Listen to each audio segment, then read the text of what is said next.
നമസ്കാരം ഉദ്യോഗാർത്ഥികളെ, LGS level question പേപ്പറിന്റെ 8ാമത്തെ ക്ലാസ്സിലേക്ക് എല്ലാ കൂട്ടുകാർക്കും സ്വാഗതം. ഇന്ന് നമ്മൾ എടുത്തിരിക്കുന്ന ക്വസ്റ്റ്യൻ പേപ്പറിന്റെ കോഡ് 60/2022 കേട്ടോ. എങ്ങനെയുണ്ട്? ക്വസ്റ്റ്യൻ പേപ്പർ ഡിസ്കഷൻ ഒക്കെ പഠിച്ചു കഴിഞ്ഞു അല്ലേ? 600 ക്വസ്റ്റ്യനോളം നമ്മൾ പഠിച്ചു കഴിഞ്ഞു.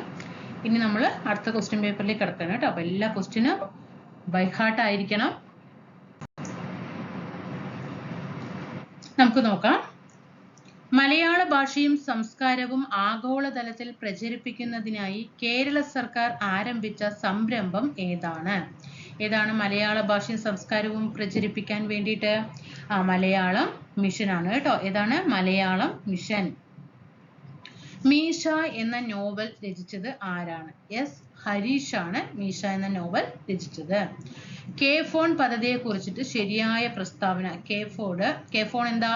എല്ലാ വീടുകളിലും അല്ലെ, എല്ലാ വീടുകളിലും അതിവേഗ ഇന്റർനെറ്റ് സംവിധാനം, എല്ലാ വീടുകളിലും അതിവേഗ ഇന്റർനെറ്റ് സേവനം. ആദ്യത്തെ പഞ്ചവത്സര പദ്ധതി നടപ്പിലാക്കിയ വർഷം 1951 ആദ്യത്തെ പഞ്ചവത്സര പദ്ധതി നടപ്പിലാക്കിയത്. COVID-19 ബന്ധപ്പെട്ട് സർക്കാർ പുറത്തിറക്കിയ മൊബൈൽ ആപ്ലിക്കേഷൻ ഏതാണ്? ആരോഗ്യ സേതു. കേരള ആരോഗ്യ സർവകലാശാലയുടെ ആസ്ഥാനം. കേരള ആരോഗ്യ സർവകലാശാലയുടെ ആസ്ഥാനം തൃശ്ശൂരാണ്.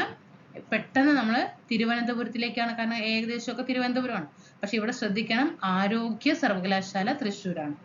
അർജുന അവാർഡ് നേടിയ അങ്കിത റെയ്നയുടെ കായിക ഇനം. അങ്കിത റെയ്നയുടെ കായിക ഇനം ടെന്നീസ് ആണ് കേട്ടോ. അങ്കിത റെയ്ന ടെന്നീസ് ആണ്. കുടുംബശ്രീ പദ്ധതിയുടെ പ്രധാനപ്പെട്ട ലക്ഷ്യങ്ങൾ എന്തെല്ലാമാണ്? കുടുംബശ്രീ പദ്ധതിയുടെ പ്രധാനപ്പെട്ട ലക്ഷ്യങ്ങൾ ആൻസർ ഡി ആണ്. 1ഉം 3ഉമാണ്. ദാരിദ്ര്യ നിർമാർജനവും വനിതാ ശാക്തീകരണവും. നിർദ്ദിഷ്ട സിൽവർ ലൈൻ പദ്ധതിയിൽ ഉൾപ്പെടാത്ത ജില്ല. സിൽവർ ലൈൻ പദ്ധതിയിൽ ഉൾപ്പെടാത്ത ജില്ല പത്തനംതിട്ടയാണ്. ISROയുടെ ഇപ്പോഴത്തെ ചെയർമാൻ ആരാണ്? ഇത് 2022 സോമനാഥ് ആണ്. നാരായണൻ അല്ലേ? വിന്ധ്യാപർവ്വതം മുതൽ ഇന്ത്യൻ ഉപദ്വീപിന്റെ തെക്കേ അറ്റം വരെ വ്യാപിച്ചു കിടക്കുന്ന വിസ്തൃതമായ ഭൂവിഭാഗം. വിന്ധ്യാപർവ്വതം മുതൽ ഇന്ത്യൻ ഉപദ്വീപിന്റെ തെക്കേ അറ്റം വരെ വ്യാപിച്ചു കിടക്കുന്ന വിസ്തൃതമായ ഭൂപ്രദേശമാണ് ഡക്കാൻ പീഠഭൂമി. താഴെ തന്നിട്ടുള്ളവയിൽ നിന്നും ശരിയായ പാരമ്പര്യേതര ഊർജ സ്രോതസ്സുകൾ കണ്ടെത്തുക. പാരമ്പര്യേതര ഊർജ സ്രോതസ്സുകളാണ് സൗരോർജം, പിന്നെ കാറ്റിൽ നിന്നുള്ള ഊർജം, ജൈവവാതകവും സൗരോർജവും. 3 പാരമ്പര്യേതര ഊർജ സ്രോതസ്സിന് ഉദാഹരണമാണ്. ഇന്ത്യയുമായി കരാതിർത്തി പങ്കുവെക്കുന്ന അയൽ രാജ്യങ്ങൾ ഏതാണെന്ന് കണ്ടെത്തുക. ഇന്ത്യയുമായി കര അതിർത്തി കേട്ടോ. കര അതിർത്തി പങ്കുവെക്കുന്ന അയൽ രാജ്യങ്ങൾ എല്ലാം വരും അല്ലെ? ചൈനയുണ്ട്, നേപ്പാൾ ഉണ്ട്, പാകിസ്ഥാൻ ഉണ്ട്, ഭൂട്ടാൻ ഉണ്ട്. കര അതിർത്തിയാണ്. കടലാണ് അല്ലെ? കടലാണ് ഏത്? ശ്രീലങ്കയും മാലദ്വീപും. ലോകത്തിലെ ഏറ്റവും ഉയരം കൂടിയ കൊടുമുടി ഏതാണ്? മൗണ്ട് K2 അല്ലെങ്കിൽ ഗോഡ്വിൻ ആസ്റ്റിൻ എന്നറിയപ്പെടുന്ന ലോകത്തിലെ ഏറ്റവും ഉയരം കൂടിയ കൊടുമുടിയാണ് മൗണ്ട് എവറസ്റ്റ്. ലോകത്തിലെ നമ്മുടെ ഇന്ത്യയിലെ ഏറ്റവും ഉയരം കൂടിയ കൊടുമുടിയാണ് മൗണ്ട് K2. അല്ല, മൗണ്ട് K2ന്റെ മറ്റൊരു പേരാണ് ഏത്? Godwin Austen. Godwin Austen. ലോകത്തിലെയാണ് മൗണ്ട് എവറസ്റ്റ്. മണികരൺ താപോർജ കേന്ദ്രം സ്ഥിതി ചെയ്യുന്ന ഇന്ത്യൻ സംസ്ഥാനം. മണികരൺ വെരി ഇമ്പോർട്ടന്റ് ആണ് കേട്ടോ. മണികരൺ താപോർജ കേന്ദ്രം ഹിമാചൽ പ്രദേശിലാണ് സ്ഥിതി ചെയ്യുന്നത്. സിന്ധു, ഗംഗ, ബ്രഹ്മപുത്ര നദികളുടെ എക്കൽ നിക്ഷേപങ്ങൾ മൂലം രൂപപ്പെട്ട സമതലമാണ് ഉത്തര മഹാസമതലം. സിന്ധു, ഗംഗ, ബ്രഹ്മപുത്ര ഏത് നദികളാണ്? ഇത് 3ഉം ഹിമാലയൻ നദികളാണ് അല്ലെ? ആ നദികളുടെ എക്കൽ നിക്ഷേപങ്ങൾ മൂലം രൂപപ്പെട്ടതാണ് ഉത്തര മഹാസമതലം. ഇന്ത്യയിലെ ഏറ്റവും പഴക്കം ചെന്നതും വലിപ്പമുള്ളതുമായ സ്റ്റീൽ പ്ലാന്റ്. ഏറ്റവും പഴക്കം ചെന്നതുമാണ്, എന്നാൽ ഏറ്റവും വലിപ്പമുള്ളതുമാണ്. ഏതാണ്? Tata iron and steel company. ഇന്ത്യയിലൂടെ കടന്നുപോകുന്ന പ്രധാനപ്പെട്ട അക്ഷാംശ രേഖ ഏതാണ്? ഇന്ത്യയിലൂടെ കടന്നുപോകുന്ന പ്രധാനപ്പെട്ട അക്ഷാംശ രേഖ ഉത്തരായന രേഖ 23.5 ഡിഗ്രി നോർത്ത് ആണ് കേട്ടോ. ഉത്തരായന രേഖ 23.5 ഡിഗ്രി നോർത്ത്. ഇന്ത്യയിലെ ഏറ്റവും ദൈർഘ്യമേറിയ ദേശീയപാത, ഇന്ത്യയിലെ ഏറ്റവും ദൈർഘ്യമേറിയ ദേശീയപാത, ഇന്ത്യയിലെ ഏറ്റവും വലിയ ദേശീയപാത ഏതാ? NH44 ആണ്. മുംബൈയെയും മാംഗ്ലൂരിനെയും തമ്മിൽ ബന്ധിപ്പിച്ചുകൊണ്ട് പശ്ചിമ തീരത്തു കൂടി കടന്നു പോകുന്ന പ്രധാനപ്പെട്ട റെയിൽവേ ശൃംഖല മുംബൈ ആൻഡ് മാംഗ്ലൂർ കൊങ്കൺ റെയിൽവേ ആണ്. അയിത്ത നിരോധന നിയമം നിലവിൽ വന്ന വർഷം 1955 അയിത്ത നിരോധന നിയമം നിലവിൽ വന്നത്. പൗരന്മാരെ നിയമവിരുദ്ധമായി തടങ്കലിൽ വെക്കുന്നതിന് എതിരായി സുപ്രീം കോടതിയും ഹൈക്കോടതികളും പുറപ്പെടുവിക്കുന്ന ഉത്തരവ്, അതേതാണ്? റിട്ടുകളാണ് അല്ലെ. ഏത് റിട്ടാണ്? തടങ്കലിൽ വെക്കുന്നവന്, അന്യായമായി തടങ്കലിൽ വെക്കുന്നവനെ എന്താക്കുന്നത്? ഹേബിയസ് കോർപ്പസ് ആണ് അല്ലെ. ഇന്ത്യൻ ഭരണഘടന എത്ര തരം മൗലിക അവകാശങ്ങളാണ് ഉറപ്പു നൽകുന്നത്? 6 തരം മൗലിക അവകാശങ്ങളാണ് നൽകുന്നത്.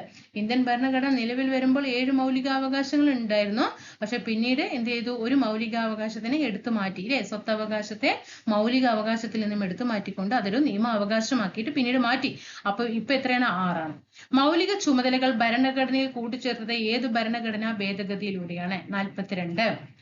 ഇന്ത്യയുടെ ദേശീയ പതാകയായ ത്രിവർണ പതാക ഭരണഘടനാ നിർമ്മാണ സമിതി അംഗീകരിച്ചത് എന്നാണ്? ത്രിവർണ പതാക അംഗീകരിച്ചത് നമുക്കറിയാം 1947 ഓഗസ്റ്റ് മാസം 15-ാം തീയതി ഇന്ത്യക്ക് സ്വാതന്ത്ര്യം കിട്ടിയില്ലേ. ആ ഓഗസ്റ്റ് 15-ന് സ്വാതന്ത്ര്യം കിട്ടണമെങ്കിൽ ത്രിവർണ പതാക ഉയർത്തണ്ടേ. അപ്പൊ ഓഗസ്റ്റ് 15-ന് 47 ഓഗസ്റ്റ് 15-ന് മുമ്പ് തന്നെ എന്ത് ചെയ്യണം? നമുക്ക് പതാക അംഗീകരിക്കണം. അപ്പൊ 47 ജൂലൈ മാസം 22. ഇന്ത്യയുടെ ദേശീയ നദി ഗംഗ. ഇന്ത്യയുടെ ദേശീയ ഗീതം രചിച്ചത് ബങ്കിം ചന്ദ്ര ചാറ്റർജി. നമ്മളത് 8ാമത്തെ ക്വസ്റ്റ്യൻ പേപ്പറാണ്. 8ാമത്തെ ക്വസ്റ്റ്യൻ പേപ്പറിൽ ഒരു 7 ക്വസ്റ്റ്യൻ പേപ്പറിലും ഈ ക്വസ്റ്റ്യൻ ഉണ്ട്. ഇന്ത്യയുടെ ദേശീയ ഗാനം ആലപിക്കാൻ എടുക്കേണ്ട സമയം, ദേശീയ ഗാനം ആലപിക്കാൻ വേണ്ട സമയം 52 സെക്കൻഡ്. ദേശീയ മനുഷ്യാവകാശ കമ്മീഷന്റെ പ്രഥമ ചെയർമാൻ ജസ്റ്റിസ് രംഗനാഥ മിശ്ര. അതിൽ മനുഷ്യാവകാശ കമ്മീഷനിൽ മലയാളിയായ അധ്യക്ഷനാണ് ആര്യ KG ബാലകൃഷ്ണൻ ട്ടോ. 1990 വിവരാവകാശത്തിന് വേണ്ടിയുള്ള പ്രസ്ഥാനം ആരംഭിച്ച സംഘടന, 1990 വിവരാവകാശത്തിന് വേണ്ടിയിട്ടുള്ള പ്രസ്ഥാനം ആരംഭിച്ച സംഘടന ഏതാണ്? മസ്ദൂർ കിസാൻ ശക്തി സംഘടൻ. ഇന്ന് ചേരുംപടി ചേർത്തേ. ബ്രഹ്മസമാജം രാജാറാം മോഹൻ റോയ് ഇല്ലേ. 1, 4 വരുന്ന ഓപ്ഷൻ ഏതാണ്? ബ്രഹ്മസമാജം രാജാറാം മോഹൻ റോയ് ആണ്. 1, 4 വരുന്ന ഓപ്ഷൻ ഇതില്ല. കഴിഞ്ഞ ആൻസറിലേക്ക് വന്നു. ഇനിയിപ്പോ 3 അറിഞ്ഞിട്ടില്ലെങ്കിലും കുഴപ്പമില്ല. ആര്യ സമാജം സ്വാമി Dayananda Saraswati. Prarthana Samaj Atmaram Pandurang. Brahmo Samaj of India Keshava Chandra Sen. Indian National Congress ഗാന്ധിജിയുടെ നേതൃത്വത്തിൽ നടത്തിയ അവസാനത്തെ ബഹുജന സമരം, 1942 ക്വിറ്റ് ഇന്ത്യ സമരം. സാന്താൾ കലാപം നടന്ന വർഷം 1855 1856. സാന്താൾ കലാപത്തിന്റെ നേതാക്കൾ ആരൊക്കെയാ? സിദ്ധുവും കാനുഫുമാണ് കേട്ടോ. ഇന്ത്യൻ ദേശീയ പ്രസ്ഥാനത്തിന്റെ നഴ്സറി എന്നറിയപ്പെടുന്ന പ്രദേശമാണ് ബംഗാൾ. ഇന്ത്യൻ നാഷണൽ കോൺഗ്രസിന്റെ പ്രസിഡന്റ് സ്ഥാനം അലങ്കരിച്ച ഏക മലയാളി ചെറ്റൂർ ശങ്കരൻ നായരാണ്. 1ാം സ്വാതന്ത്ര്യ സമരം ആരംഭിച്ചത് എന്നാണ്? 1857 മെയ് 10-ന് ഉത്തർപ്രദേശിലെ മീററ്റിലാണ്. 1857 മെയ് 10-ന് ഉത്തർപ്രദേശിലെ മീററ്റില്. ക്വിറ്റ് ഇന്ത്യ ദിനം എന്നാണ്? ഓഗസ്റ്റ് 9 1942. അപ്പൊ ചിലവർക്ക് എപ്പോഴും ഈ ക്വിറ്റ് ഇന്ത്യ ദിനം കൺഫ്യൂഷൻ വരും. എങ്ങനെ? ഓഗസ്റ്റ് 8 ആണോ ഓഗസ്റ്റ് 9 ആണോ എന്ന് എന്നും കൺഫ്യൂഷൻ വരും. അപ്പൊ നമ്മൾ ഓഗസ്റ്റ് എന്ന് പറയുന്നത് 8ാം മാസമാണ് അല്ലെ. അതുകൊണ്ട് ഇവിടെ 8 എന്ന ഡേറ്റിൽ നമ്മൾ എടുക്കണ്ട കേട്ടോ. അപ്പൊ 8 കഴിഞ്ഞിട്ടുള്ള ഏതാണ്? 9. അങ്ങനെ ഓർത്താൽ മതി. ഓഗസ്റ്റ് എന്ന് പറയുന്നത് മാസം ഏതാണ്? 8ാമത്തെ മാസമാണ്. പിന്നെ അത് കഴിഞ്ഞിട്ടുള്ള ഡേറ്റ് 9 എന്നുള്ളത് 42. അതിർത്തി ഗാന്ധി എന്ന് അറിയപ്പെടുന്നത് ഖാൻ അബ്ദുൽ ഗാഫർ ഖാൻ. സ്വാതന്ത്ര്യ ലബ്ധിക്ക് ശേഷം ഗോവ പോർച്ചുഗീസുകാരിൽ നിന്നും വീണ്ടെടുക്കുന്നതിനായി, ഗോവയെ പോർച്ചുഗീസുകാരിൽ നിന്നും വീണ്ടെടുക്കുക. കാരണം 1961 അല്ലേ ഗോവയെ മോചിപ്പിക്കുന്നത്. ഏതിൽ നിന്ന്? പോർച്ചുഗീസുകാരിൽ നിന്നും. ആ സൈനിക മുന്നേറ്റം അറിയപ്പെടുന്നത് ഏതാണ്? ഓപ്പറേഷൻ വിജയ് ആണ് കേട്ടോ. ഓപ്പറേഷൻ വിജയ് ആണ് 1961 പോർച്ചുഗീസുകാരിൽ നിന്നും ഗോവയെ സൈനിക മുന്നേറ്റം ത്തിലൂടെ എന്ത് ചെയ്യുന്നത് നമ്മുടെ ഇന്ത്യയിലേക്ക് വീണ്ടെടുക്കുന്നത്. സംസ്ഥാന പുനഃസംഘടനാ കമ്മീഷന്റെ ചെയർമാൻ ഫസൽ അലിയാണ്. കേരളത്തിന്റെ ഹരിത ശ്വാസകോശം എന്നറിയപ്പെടുന്ന പക്ഷി സങ്കേതം, കേരളത്തിന്റെ ഹരിത ശ്വാസകോശം എന്നറിയപ്പെടുന്നത് മംഗളവനം പക്ഷി സങ്കേതമാണ് അല്ലെ. എറണാകുളത്ത് ഹൈക്കോടതിക്ക് പരിസരത്തായിട്ടാണ് ഈ മംഗളവന പക്ഷി സങ്കേതം കാണപ്പെടുന്നത്. സിംഹവാലൻ കുരങ്ങുകളുടെ ആവാസ വ്യവസ്ഥയായിട്ട് നിലനിർത്തുന്നത് സൈലന്റ് വാലി ദേശീയ ഉദ്യാനമാണ്. സിംഹവാലൻ കുരങ്ങുകളുടെ ആവാസ വ്യവസ്ഥയായിട്ട് നിലനിർത്തുന്നത് സൈലന്റ് വാലി ദേശീയോദ്യാനം. കേരളത്തിലെ ഏക ശുദ്ധജല തടാകമാണ് ശാസ്താംകോട്ട കായൽ. കേരളത്തിലെ ഏറ്റവും വലിയ ജലവൈദ്യുത പദ്ധതിയാണ് ഇടുക്കി ജലവൈദ്യുത പദ്ധതി. ആദ്യത്തെ ജലവൈദ്യുത പദ്ധതിയാണ് പള്ളിവാസൽ പദ്ധതി. മത്സ്യബന്ധനം ഏറ്റവും കൂടുതലുള്ള ജില്ല. നിങ്ങൾ ക്വസ്റ്റ്യൻ പേപ്പർ വർക്ക്ഔട്ട് ചെയ്യുമ്പോൾ നമ്മൾ 8ാമത്തെ ക്വസ്റ്റ്യൻ പേപ്പറാണ് LGS ലെവലിന്റെ. പ്രിലിംസും എടുത്തിട്ടുണ്ട്, മെയിൻസും എടുത്തിട്ടുണ്ട്. 8ാമത്തെ ക്വസ്റ്റ്യൻ പേപ്പർ ആകുമ്പോഴേക്കും എത്ര ക്വസ്റ്റ്യൻ ആണ് റിപ്പീറ്റേഷൻ വരുന്നത് മനസ്സിലാകുന്നുണ്ടല്ലോ അല്ലെ. മത്സ്യബന്ധനം ഏറ്റവും കൂടുതലുള്ള ജില്ല ഏതാ? ആലപ്പുഴയാണ്. കേരളത്തിലെ ഏക ചന്ദന നിർമ്മാണ ഡിവിഷൻ മറയൂരാണ്. കേരളത്തിലെ ഏറ്റവും കൂടുതൽ പട്ടണങ്ങൾ ഉള്ള ജില്ല എറണാകുളമാണ്. കേരളത്തിലെ ഏറ്റവും നീളം കൂടിയ നദി പെരിയാറാണ്. കേരളത്തിലെ ഏറ്റവും കൂടുതൽ ജനസംഖ്യയുള്ള ജില്ല മലപ്പുറം ജില്ലയാണ്. സംസ്ഥാനത്തെ 8നും 18നും ഇടയിലുള്ള കുട്ടികൾക്ക് നീന്തൽ പരിശീലനം നൽകാൻ കേരള സർക്കാർ നടപ്പിലാക്കിയ പദ്ധതി ഏതാണ്? 8 വയസ്സിനും 18 വയസ്സിനും ഇടയിലുള്ള കുട്ടികൾക്ക് നീന്തൽ പരിശീലനം നൽകാൻ കേരള ഗവൺമെന്റ് ആരംഭിച്ച പദ്ധതി സ്പ്ലാഷ് ആണ് കേട്ടോ. തിരുവിതാംകൂർ മുസ്ലിം മഹാജനസഭയുടെ സ്ഥാപകൻ ആര്? വക്കം അബ്ദുൽ ഖാദർ മൗലവി ആണ്. താഴെ പറയുന്നവയിൽ ഇന്ത്യൻ സ്വാതന്ത്ര്യ സമരവുമായി ബന്ധപ്പെട്ട് കേരളത്തിലുണ്ടായ മുന്നേറ്റങ്ങളിൽ ഉൾപ്പെടാത്ത ഏതാണ്? നമുക്കറിയാം ഏതൊക്കെയാണ്. ഇന്ത്യൻ സ്വാതന്ത്ര്യ സമരവുമായി ബന്ധപ്പെട്ട് കേരളത്തിലുണ്ടായ മുന്നേറ്റങ്ങളിൽ ഉൾപ്പെടാത്തത് ഏതാണ്? പഠിക്കാറുണ്ട്, കയ്യൂർ ലഹള പഠിക്കാറുണ്ട്, ഉപ്പു സത്യാഗ്രഹം പഠിക്കാറുണ്ട്, വേൽത്തമ്പി കലാപം മറ്റും പഠിക്കാറുണ്ടോ? ഇല്ല അല്ലെ. അപ്പൊ ആൻസർ ഇതാണ് കേട്ടോ. ആദിഭാഷ എന്ന ഗ്രന്ഥം രചിച്ചത് ചട്ടമ്പി. ആരാണ് ആദിഭാഷ? ചട്ടമ്പി സ്വാമി അല്ലെ. ആദിഭാഷയും അദ്ദേഹത്തിന്റെ പ്രാചീന മലയാളം വെരി ഇമ്പോർട്ടന്റ് ആണ്, പഠിച്ചു വെക്കണം. ചട്ടമ്പി സ്വാമികളുടേതാണ്. പൂക്കോട്ടൂർ സംഭവം ഏത് സമരവുമായി ബന്ധപ്പെട്ടതാണ്? 1921 മലബാർ കലാപവുമായി ബന്ധപ്പെട്ടതാണ് പൂക്കോട്ടൂർ സംഭവം. നെക്സ്റ്റ്, താഴെ പറയുന്നവയിൽ ഗ്രൂപ്പിൽ പെടാത്തത് ഏത്? എന്താ ഗ്രൂപ്പിൽ പെടാത്തത്? ദൈവദശകവും ശിവശതകവും ദർശനമായി മൂന്നും ആരുടേതാണ്? ശ്രീനാരായണ ഗുരുവിൻ്റെതാണ്. ശ്രീനാരായണ ഗുരുവിന്റെ കൃതികളാണ് ഏതൊക്കെ? ദൈവദശകം, ശിവശതകം, ദർശനമാല. കേരളത്തിൽ ഉപ്പ് സത്യാഗ്രഹത്തിന്റെ പ്രധാനപ്പെട്ട കേന്ദ്രം കഴിഞ്ഞ ക്വസ്റ്റ്യൻ പേപ്പറിലും പഠിച്ചാണ് നമ്മൾ, പയ്യന്നൂരാണ്. ഇലക്ട്രിസിറ്റി പ്രക്ഷോഭം നടന്നത് ഇതും കഴിഞ്ഞ ക്വസ്റ്റ്യൻ പേപ്പറിൽ പഠിച്ചതാണ്. 1936 തൃശൂർ ജില്ലയിലാണ് ഇലക്ട്രിസിറ്റി പ്രക്ഷോഭം നടന്നത്. സാധുജന പരിപാലന യോഗം ആരംഭിച്ചത്? സാധുജന പരിപാലന യോഗം അയ്യങ്കാളി അല്ലേ. കേരള ലിങ്കൺ എന്നറിയപ്പെടുന്ന സാമൂഹ്യ പരിഷ്കർത്താവ് പണ്ഡിറ്റ് കറുപ്പനാണ്. വൈക്കം സത്യാഗ്രഹവുമായി ബന്ധപ്പെട്ട് നടന്ന ഒരു പ്രധാനപ്പെട്ട സംഭവം, പ്രധാനപ്പെട്ട സംഭവമാണ് സവർണ ജാഥ. താഴെ തന്നിരിക്കുന്നതിൽ ഏതാണ് മനുഷ്യനിലെ പ്രധാനപ്പെട്ട വിസർജന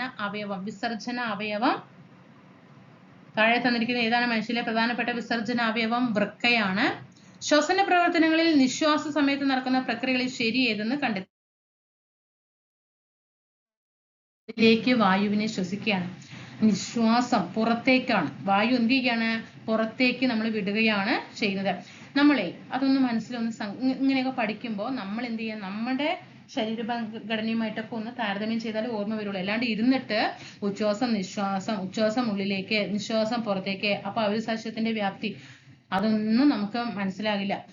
നമ്മൾ ഉള്ളിലേക്ക് ശ്വാസം വലിച്ചെടുക്കുമ്പോൾ നമ്മുടെ ഉള്ളിൽ എന്ത് സംഭവിക്കുന്നു എന്ന് നിങ്ങൾ ഈ ക്വസ്റ്റ്യൻ പേപ്പർ വായിക്കുമ്പോൾ ഒന്ന് മനസ്സിലാക്കിയേ. നമ്മൾ ശ്വാസം, ഇതിപ്പോ നമ്മളിവിടെ ചോദ്യം നിശ്വാസമാണ്. അപ്പൊ വായു പുറത്തേക്ക് പുറന്തള്ളപ്പെടുകയാണ് ചെയ്യുന്നത് അല്ലേ? ആണല്ലോ. അപ്പോ പുറത്തേക്ക് വായു പോയി. അപ്പൊ നമ്മുടെ ഉള്ളിൽ എന്താ അവിടെ സംഭവിക്കുന്നത്? ഔരസാശയത്തില് വായുവും പ്രക്രിയ ശരി ഏതെന്ന് കണ്ടെത്തുക എന്നാണ് പറയുന്നത്. അപ്പൊ വായുവിന്റെ മർദ്ദം എന്ത് ചെയ്യാണ്? കൂടുകയാണ് ചെയ്യുന്നത്. ശ്വാസകോശത്തിൽ നിന്ന് വായു പുറന്തള്ളുന്ന സമയത്ത് ആ ഒരു സാഹചര്യത്തിലെ വായുമർദ്ദം കൂടുകയാണ് ചെയ്യുന്നത്. നോക്കിക്കേ, പുറത്തേക്കൊന്ന് ശ്വാസം വിട്ടേ. കണ്ടോ, നമ്മുടെ അവിടെ മുറുകിയ പോലെ തോന്നുന്നുണ്ട് അല്ലേ? അപ്പൊ എന്താ? മർദ്ദം കൂടുകയാണ് ചെയ്യുന്നത്. ഏത് ജീവകത്തിന്റെ അപര്യാപ്തമാണ് റിക്കറ്റ്സ് എന്താ? കണ അല്ലെ? റിക്കറ്റ്സ് എന്ന രോഗത്തിന് കാരണം വൈറ്റമിൻ ഡിയിലെ ജീവകം ഡിയുടെ അപര്യാപ്തതയാണ് റിക്കറ്റ്സ് എന്ന രോഗത്തിന് കാരണമാകുന്നത്. ചുവടെ കൊടുത്തിരിക്കുന്നതില് വൈറസ് രോഗം ഏതൊക്കെയാണ്? നിപ്പയും എയ്ഡ്സും അല്ലെ? നിപ്പ വൈറസ്, എയ്ഡ്സ് വൈറസ് അല്ലെ? നിപ്പ ആൻഡ് എയ്ഡ്സിന് കാരണമാകുന്ന ഏതാണ്? HIV വൈറസ് ആണ്. ക്ഷയം ഒരു ബാക്ടീരിയ ആണ്. ക്ഷയം ഒരു ബാക്ടീരിയ രോഗമാണ്. അതേപോലെ malaria.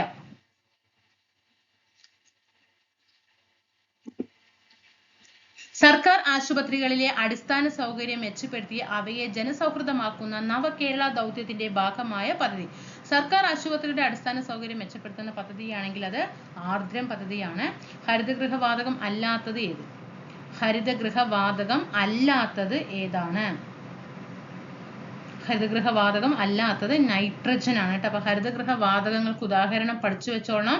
Carbon dioxide, methane, chlorofluorocarbon. വനനശീകരണത്തിന് കാരണമാകാത്തത് ഏത്? സസ്യ പരിപാലനം. സസ്യങ്ങളെ പരിപാലിച്ചാൽ വനനശീകരണം സംഭവിക്കോ? ഇല്ല അല്ലെ? ചുവടെയുള്ളവയിൽ വനത്തിൽ നിന്നും ലഭിക്കാത്ത ഉൽപ്പന്നം ഏത്? വനത്തിൽ നിന്നും നമുക്ക് ലഭിക്കില്ല. നമുക്ക് വനങ്ങളിൽ നിന്നും എന്ത് കിട്ടും? പശ കിട്ടും അല്ലെ? പ്ലൈവുഡ് കിട്ടും, മെഴുക് കിട്ടും. പക്ഷെ പെട്രോൾ നമുക്ക് വനത്തിൽ നിന്നും ലഭിക്കില്ല. കേരളത്തിലെ മണ്ണുത്തിയിൽ വികസിപ്പിച്ചെടുത്ത മികച്ച പാവൽ വിത്തിനം ഏതാണ്? പാവൽ വിത്തിനം Priyanka. Indian Institute of Spices Research എവിടെയാണ്? Indian Institute of Spices Research എവിടെയാണ്? കോഴിക്കോട്. താഴെ കൊടുത്തിരിക്കുന്ന പ്രസ്താവനകളിൽ തെറ്റായത് കണ്ടെത്തുക. തെറ്റായത് കണ്ടെത്താനാണ് പറഞ്ഞത്. ഇതാണ് ഒരാറ്റത്തിലെ നെഗറ്റീവ് ചാർജുള്ള കണമാണ് ഇലക്ട്രോൺ. ശരിയാണ്. ഒരാറ്റത്തില് പോസിറ്റീവ് ചാർജ് ഉണ്ട്, നെഗറ്റീവ് ചാർജ് ഒക്കെ ഉണ്ട് അല്ലെ? അതിൽ പ്രോട്ടോൺ ഉണ്ട്, ഇലക്ട്രോൺ ഉണ്ട്, ന്യൂട്രോൺ ഉണ്ട്. ആ ഇലക്ട്രോൺ എന്ന് പറഞ്ഞത് എന്താ? നെഗറ്റീവ് ചാർജുള്ള കണമാണ്. അത് ശരിയായിട്ടുള്ള പ്രസ്താവനയാണ്. അപ്പൊ ഒന്ന് വരുന്ന ഓപ്ഷൻ മാറ്റി. ഒരാറ്റത്തിലെ ന്യൂക്ലിയോണുകളുടെ എണ്ണമാണ് അതിന്റെ മാസ് നമ്പർ. ഒരാറ്റത്തിലെ ന്യൂക്ലിയോണുകളുടെ എണ്ണമാണ് അതിന്റെ മാസ് നമ്പർ. ശരിയായ പ്രസ്താവനയാണ്. ഇനി ആറ്റത്തിന്റെ ന്യൂക്ലിയസ് കണ്ടെത്തിയത് റൂദർഫോർഡ് ആണ്. ശരിയാണ്. ഇനി ഒരേ അറ്റോമിക് നമ്പറും വ്യത്യസ്ത മാസ് നമ്പറുമുള്ള ഒരേ മൂലകത്തിന്റെ വ്യത്യസ്ത ആറ്റങ്ങളാണ് ഐസോബാറുകൾ. തെറ്റാണ്. അത് ഐസോടോപ്പുകളാണ് കേട്ടോ. ഐസോടോപ്പുകളാണ് ഒരേ അറ്റോമിക് നമ്പറും വ്യത്യസ്ത മാസ് നമ്പറും. അപ്പൊ തെറ്റ് 4 മാത്രമാണ്. സിങ്ക് ബ്ലെൻഡിന്റെ സാന്ദ്രണത്തിന് ഉപയോഗിക്കുന്ന മാർഗം. സിങ്ക് ബ്ലെൻഡിന്റെ സാന്ദ്രണത്തിന് ഉപയോഗിക്കുന്നത് പ്ലവന പ്രക്രിയയാണ്. കാൽസ്യത്തിന്റെ, അതായത് ഇവിടെ തന്നിട്ടുണ്ട് 26 CA തന്നിട്ടുണ്ട്. അതിന്റെ ബാഹ്യതമ ഷെല്ലിന്റെ നമ്പർ എത്ര എന്നാണ് ചോദ്യം. ബാഹ്യതമ ഷെല്ലിന്റെ നമ്പർ 4 ആണ്. ഡ്യൂട്ടീരിയത്തിലുള്ള ന്യൂട്രോണുകളുടെ എണ്ണം. ഡ്യൂട്ടീരിയത്തിലുള്ള ന്യൂട്രോണുകളുടെ എണ്ണം 1 നമുക്കറിയാം. ഹൈഡ്രജന്റെ ഐസോടോപ്പുകളാണ് പ്രോട്ടീയം, ഡ്യൂട്ടീരിയം, പിന്നെ ട്രിഷിയം അല്ലേ? ട്രിഷിയം. അപ്പോ ഇതിൽ ന്യൂട്രോണുകൾ ഇല്ല. ഇതിൽ 1, ഇതിൽ 2. അപ്പൊ ഡ്യൂട്ടീരിയം എത്രയാണ്? 1. ഭക്ഷണ പദാർത്ഥങ്ങൾ കേടുകൂടാതെ സൂക്ഷിക്കാൻ ചേർക്കുന്ന രാസവസ്തു ഏതാണ്? ഭക്ഷണ പദാർത്ഥങ്ങൾ കേടുകൂടാതെ സൂക്ഷിക്കാൻ ഉപയോഗിക്കുന്ന രാസവസ്തു സോഡിയം ബെൻസോയേറ്റ് ആണ്. Sodium benzoate. ചലിച്ചുകൊണ്ടിരിക്കുന്ന ഒരു വസ്തുവിന്റെ പ്രവേഗം ഇരട്ടിയായി വർദ്ധിപ്പിച്ചാൽ അതിന്റെ ഗതികോർജത്തിന് വരുന്ന മാറ്റം. ഒരു വസ്തു ചലിച്ചുകൊണ്ടിരിക്കുകയാണ്, മനസ്സിൽ സങ്കല്പിക്കുക. ഒരു വസ്തു ചലിച്ചുകൊണ്ടിരിക്കുന്ന സമയത്ത് അതിന്റെ വെലോസിറ്റി അല്ലെ, അതിന്റെ പ്രവേഗം ഇരട്ടിയാകുകയാണ്. അപ്പൊ ഗതികോർജത്തിന് എന്ത് സംഭവിക്കും? 4 ഇരട്ടിയാകും ട്ടോ. ഒരു വസ്തുവിൽ ഭൂമി പ്രയോഗിക്കുന്ന ആകർഷണ ബലം ഏതാണ്? ഒരു വസ്തുവില് ഭൂമി പ്രയോഗിക്കുന്ന ആകർഷണ ബലം ഭാരമാണ്. സോളാർ എനർജിയെ ഇലക്ട്രിക്കൽ എനർജിയായി മാറ്റി പ്രവർത്തിക്കുന്ന ഉപകരണം. അപ്പോ അതിലേക്ക് ലഭിക്കുന്ന ചാർജ് എന്ന് പറയുന്നത് സോളാർ എനർജിയാണ്. എന്നിട്ട് ആ സോളാറിനെ ഒരു ഇലക്ട്രിക്കൽ എനർജി ആയിട്ട് പ്രവർത്തിക്കുന്ന ഉപകരണം ഏതാണ്? ഇതിൽ ക്വസ്റ്റ്യൻ PSC ഡിലീഷൻ ആണ്, ആൻസർ ഇല്ല കേട്ടോ. താഴെ കൊടുത്തിരിക്കുന്നവയിൽ തരംഗദൈർഘ്യം കൂടിയത് ഏത് നിറത്തിനാണ്? തരംഗദൈർഘ്യം കൂടിയത് ഏത് നിറത്തിനാണ്? ഓറഞ്ചിനാണ്. താഴെ തന്നിരിക്കുന്നതിൽ തരംഗദൈർഘ്യം കൂടിയത്. ഊഷ്മാവ് അളക്കുന്ന ഒരു യൂണിറ്റ്. ഊഷ്മാവ് അളക്കുന്ന ഒരു യൂണിറ്റ് ഏതാണ്? കെൽവിൻ ആണ്. അങ്ങനെ നമ്മൾ 80 ക്വസ്റ്റ്യൻ കഴിഞ്ഞു. 8 ക്വസ്റ്റ്യൻ പേപ്പറും കഴിഞ്ഞു. എന്നിട്ട് 640 ചോദ്യങ്ങള് നമ്മൾ എന്ത് ചെയ്തു? കഴിഞ്ഞു. അപ്പൊ 640 പ്ലസ് കറണ്ട് അഫെയർ ആകുമ്പോൾ നമ്മൾ ഒരു 700ഓളം ചോദ്യങ്ങൾ നമ്മൾ എന്ത് ചെയ്തിട്ടുണ്ട്? പഠിച്ചിട്ടുണ്ട് കേട്ടോ. 8 ക്വസ്റ്റ്യൻ പേപ്പർ. അപ്പൊ 700 ചോദ്യവും ഇനി വീണ്ടും റിപ്പീറ്റേഷൻ വരും. ക്വസ്റ്റ്യൻസ് തീർച്ചയായിട്ടും കയറി വരും. അപ്പൊ നിങ്ങൾ അതിലൊന്നും തെറ്റിക്കാൻ പറ്റില്ല. കാരണം അതൊക്കെ SCERT ഉള്ളതാണ്. കാരണം വീണ്ടും ആവർത്തിക്കപ്പെടും. അപ്പൊ തെറ്റിക്കാൻ പാടില്ല. അപ്പൊ നമ്മൾ എല്ലാ ക്വസ്റ്റ്യൻ പേപ്പറും കഴിയുമ്പോഴേക്കും ഒരു ഗൈഡിന്റെ വലുപ്പത്തിലുള്ള നോട്ടായിരിക്കും നിങ്ങളുടെ മനസ്സിൽ ഉണ്ടാകുക കേട്ടോ. അപ്പൊ നമുക്ക് അടുത്ത ക്ലാസ്സിൽ കാണാം. പിന്നെ നിങ്ങളോട് പറയാണ്, കമ്പനി ബോർഡ് LGS നേടണം എന്ന് ആഗ്രഹിക്കുന്നവർ മാത്രമായിട്ട് എന്ത് ചെയ്യുക? നമ്മുടെ ഒരു സീരീസ് സ്റ്റാർട്ട് ചെയ്തിട്ടുണ്ട്. ഷുവർ ഷോട്ട് ഏരിയ എന്ന് പറഞ്ഞിട്ട് ഒരു 2 മണിക്ക് ഉച്ചയ്ക്ക് 2 മണിയാകുമ്പോൾ ആ ക്ലാസ് ഡെയിലി ഉച്ചയ്ക്ക് 2 മണിയാകുമ്പോൾ ക്ലാസ്സുകൾ വരും. പ്രയോജനപ്പെട്ട് ക്ലാസ് അപ്ലോഡ് ചെയ്തിട്ടുണ്ട്. അതൊന്ന് വാച്ച് ചെയ്ത് നോക്കുക. എന്താണ് അഭിപ്രായങ്ങൾ താഴെ കമന്റ് ചെയ്യുക. ഡെയിലി കൂടുക. അപ്പൊ LGS ലെവൽ ക്വസ്റ്റ്യൻ പേപ്പറും നമ്മൾ വർക്ക്ഔട്ട് ചെയ്യും. ഷുവർ ഷോട്ട് ഏരിയ എന്ന് പറഞ്ഞിട്ട് പുതിയ SCERT ബേസ് ചെയ്തിട്ടുള്ള ക്ലാസ്സുകളാണ്. നന്നായിട്ട് പ്രയോജനപ്പെടുത്തുക കേട്ടോ. അടുത്ത ക്ലാസ്സിൽ കാണാം. Thank you.